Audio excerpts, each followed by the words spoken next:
Push your hands now. Stand up. Stand up.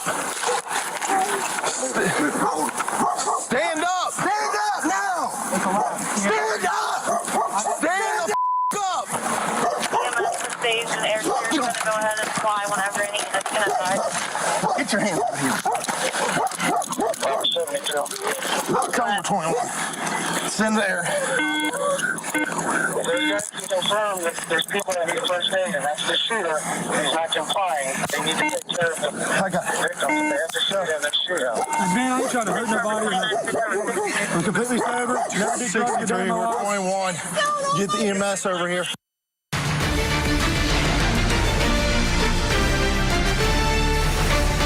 Watch as police body camera video of an Ohio father being arrested for killing his 3 young sons.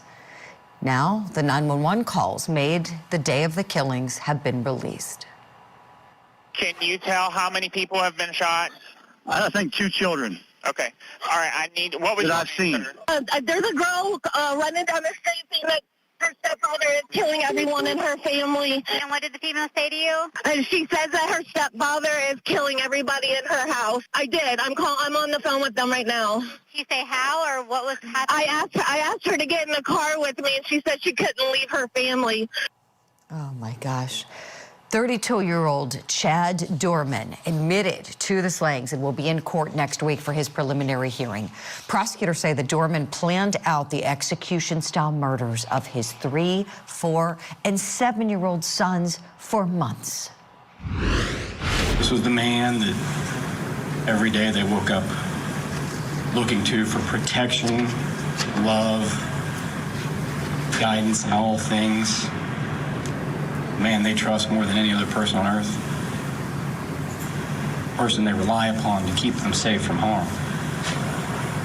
He was their world, he was their guardian, and he executed them in cold blood. We know that from his admission. By that same admission, Judge, he has committed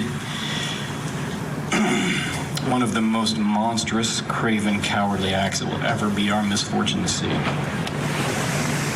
To make things even more disturbing, Judge, this was no haphazard act. Again, by his own admission, he planned the events of this day. This is disgusting.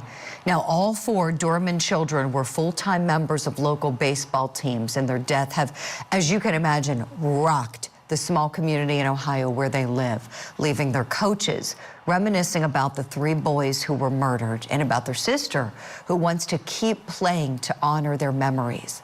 Jessica Hart with our affiliate WCPO in Cincinnati reports.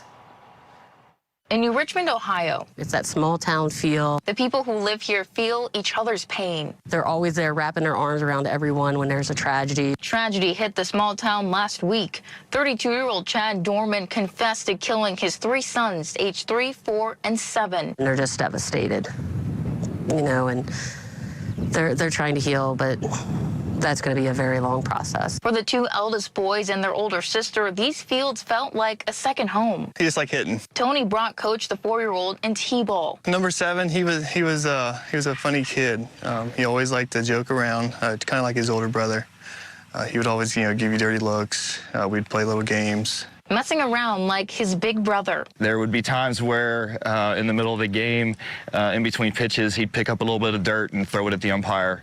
And I'd have to get on him and say, hey, pay attention. And he'd just look up and give me this little smirk. Dwayne Kuhn coached the 7-year-old for 3 years. Number 99. I saw him in the future being a pitcher, just his attitude and his tenacity out there on the field. Striking out his competitors, like his big sister. It's really cool to watch someone that has the drive to want to continue to pitch. Carrie Lally has coached the Doerman boys' big sister for 7 years. As hard as the past few days have been, the boys' sister has found the strength to return to the circle. Our last week of softball, we were not going to participate in the tournament, but she reached out and wants to play and honor her brothers.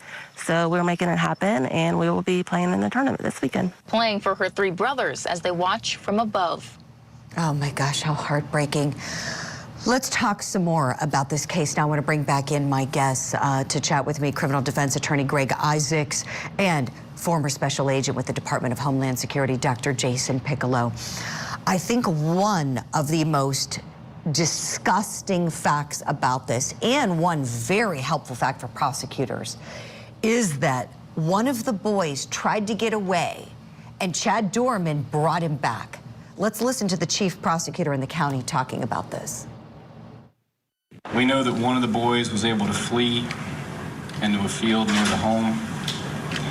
And again, we know from his admission, father hunted that boy down, drug him back to the property, and executed him in front of witnesses. So Greg Isaacs, for anybody who's saying, oh, this guy must have just snapped and just suddenly decided to do this, maybe he's insane at the time, that takes a lot of thought to go and get the child who just ran away to try to save his life and bring him back and then make the decision to turn him around and put the rifle to his head. Isn't that going to be a problem for the defense, Greg? Absolutely, and the prosecution did a good job of painting a picture that is going to be devastating for the defense. They used words like planning. We as defense lawyers hate when prosecutors talk about planning, because planning means premeditation, first-degree homicide.